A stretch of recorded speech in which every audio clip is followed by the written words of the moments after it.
courage, il a plus de balles dans son arc X. Ça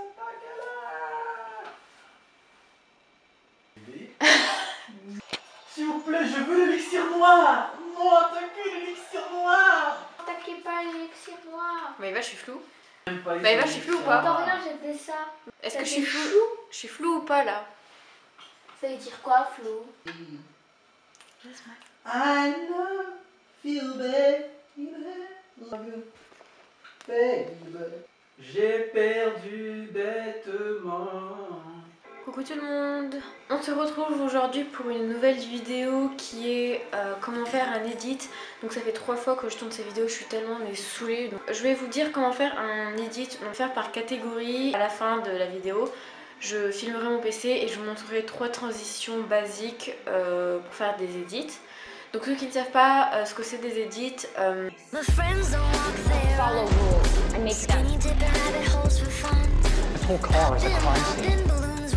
la première étape c'est de trouver un logiciel pour faire. Donc beaucoup, en fait sur les téléphones vous pouvez en faire, mais je trouve que bon, il n'y a pas énormément de choix. Mais si vous voulez en faire sur téléphone, il y a CutCut ou CutCut Pro, mais Pro c'est si il est payant et en fait ça enlève juste le logo. Vous pouvez quand même faire pas mal d'édits sur téléphone, il n'y a pas trop beaucoup de choix, mais avec un peu de créativité on peut rendre ça original. Je vais parler de logiciels. Donc les logiciels pour moi qui sont meilleurs pour les edits, ce sont Sony Vegas Pro et After Effects. Donc il y a plein de versions d'After Effects et de Sony Vegas Pro, mais ces versions là elles correspondent juste à l'ordre de leur sortie. Par exemple Sony Vegas Pro 14 c'est l'un des plus récents, je pense qu'en plus je sais même pas s'il y a le 15 qui est sorti, je sais pas. Et After Effects écrit 2018 et 2017, mais chaque version en fait il y a les mêmes fonctionnalités, c'est juste que le design sera différent.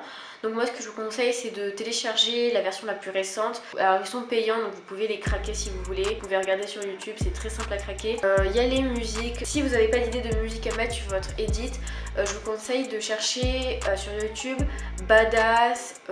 Alors si votre edit il est sur un personnage badass, tapez Badass. Si c'est un edit heureux, mettez Happy. S'il est triste, mettez Sad ou joyeux, bon bref tout ça. Et après ces mots vous mettez par exemple Badass Audio for Edit sur YouTube et vous allez trouver plein de mini playlists de musique qu'ils ont trouvé ça badass. Bien vous mettez la musique que vous voulez. Ensuite il y a aussi les effets, donc là je pourrais pas trop bien vous en parler parce que malheureusement moi je ne gère pas cette catégorie. Téléchargez un logiciel qui est Magic Bullet Looks et vous pouvez après télécharger des effets que d'autres éditeurs ont créés ou des choses comme ça, avec Mega, le site Mega et tout. Sauf que moi j'arrive pas, ça ne veut pas se télécharger, je ne comprends pas. Mais il y a une technique de cassos toute simple. Vous allez sur Google, vous tapez dégradé, je sais pas, bleu et rose, vous téléchargez la photo, vous allez sur After Effects, vous mettez au-dessus de toutes les photos ou vidéos parce que sinon ça va pas se voir, et vous mettez une opacité très maigre, genre je sais pas 20 ou 17, ça dépendra. Comme ça on verra un peu les tons du dégradé, mais pas le dégradé ni la photo, sinon ce serait un peu moche. Ah oui, je vous ai pas dit, moi je préfère faire des edits avec que des photos que des vidéos parce que les vidéos ça fait que bugger, et comme j'utilise After Effects ça bug encore plus. Voilà, les photos ça bug pas du tout, mais les vidéos oui, du coup je peux pas en faire sur les vidéos, c'est triste. Sur les Mac je pense que ça va moins bugger, mais bon j'ai pas de Mac donc it's okay girl. Pour les transitions, je vais vous montrer juste les transitions des rotations, le zoom in and out et le slide. Il y a beaucoup plus de transitions qui ont été créées et tout, sauf que je vais pas vous les montrer parce que ça va être trop long sinon.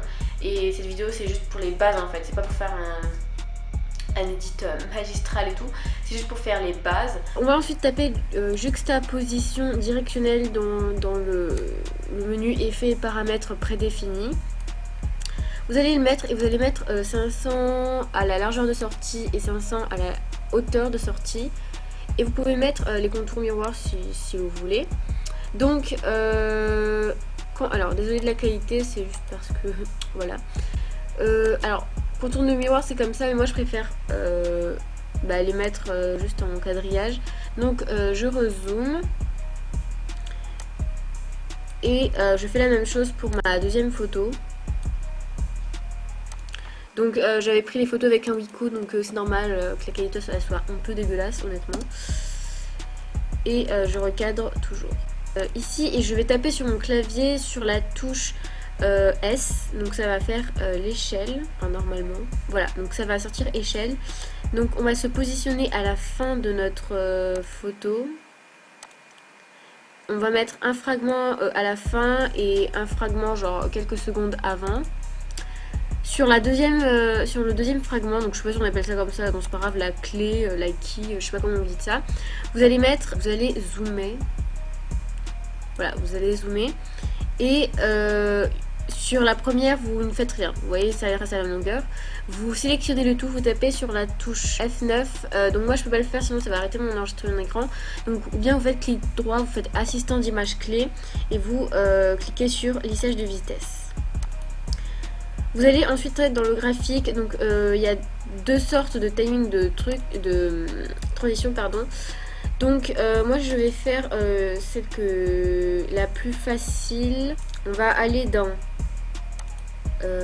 graphique de vitesse. Il y aura deux cercles comme ça, enfin deux arcs de cercle. Et vous allez en premier temps, donc, vous avez les deux cercles et vous allez, enfin les deux arcs de cercle et vous allez, suivez ce que je fais parce que c'est un peu compliqué. Voilà. Vous allez faire la même chose pour l'autre image. Donc vous cliquez sur S sur votre clavier. Vous cliquez sur la montre et vous allez mettre un deuxième fragment un peu plus loin.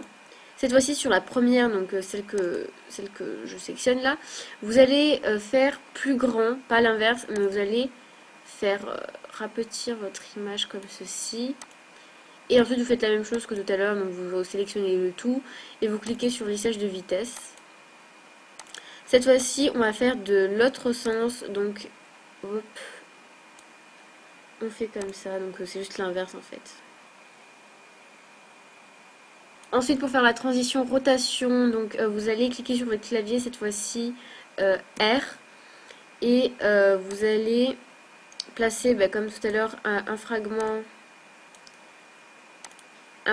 ici et quelques secondes avant un fragment là. Et sur la deuxième, comme tout à l'heure, vous cliquez sur le fragment. Et là vous allez mettre 90. Vous faites comme tout à l'heure, donc vous sélectionnez les clés et vous allez cliquer sur lissage de vitesse. On a le même graphique que tout à l'heure, donc vous faites exactement la même chose justement que tout à l'heure. Donc remettre les tirets. Et vous faites la même chose sur la deuxième photo, mais sauf que là on devra inverser. Donc vous cliquez sur rotation, enfin sur le R de votre clavier. Vous mettez un fragment au début de la photo et un autre fragment quelques secondes après. Donc cette fois-ci vous allez taper sur le premier fragment moins 90. Et vous faites un lissage de vitesse, donc je ne vais pas le dire à chaque fois sinon c'est un peu relou pour vous. Et vous inversez le sens du graphique.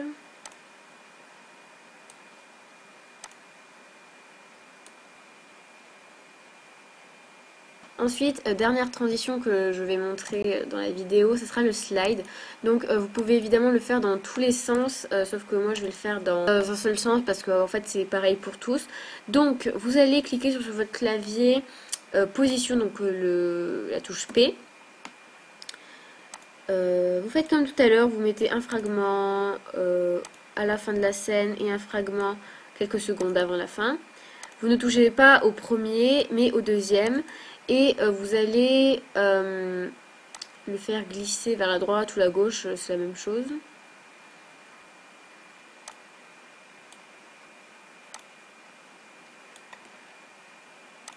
On va ensuite aller sur le deuxième plan et on va aussi taper P sur notre clavier.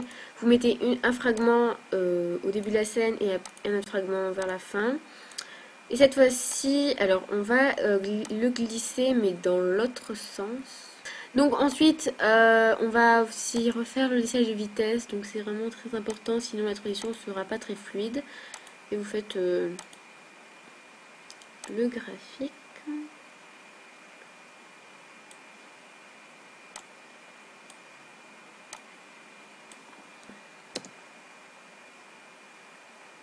Sachez que le temps d'un edit, alors moi comme je suis débutante je prends 3 heures à faire un edit, voire plus, il y a beaucoup de photos, les vidéos j'en parle même pas, donc franchement prenez votre temps, prenez un temps où vous pouvez bien le faire parce que on peut pas tout prévoir. Par exemple s'il y a des problèmes, parce que moi en fait en général il y avait des problèmes, je comprenais pas d'où ils venaient, il y a rien qui se montrait et tout. Donc prenez votre temps et vraiment regardez des vidéos de base. Si vous voulez des transitions, tapez transition After Effects et vous allez trouver des vidéos courtes de tutos. Et du coup voilà. Cette vidéo est à présent terminée, j'espère qu'elle vous aura plu. Si je suis floue, je suis vraiment désolée, c'est parce que j'ai trop la flemme, ça fait 3 fois que je retourne la même vidéo. Je vous fais de gros bisous, abonnez-vous à ma chaîne si vous le voulez, ma chaîne ça sera pas que des chaînes de montage, des vidéos de montage parce que c'est pas trop mon deal tu vois. Et mais voilà, je vous fais de gros bisous et à la prochaine vidéo.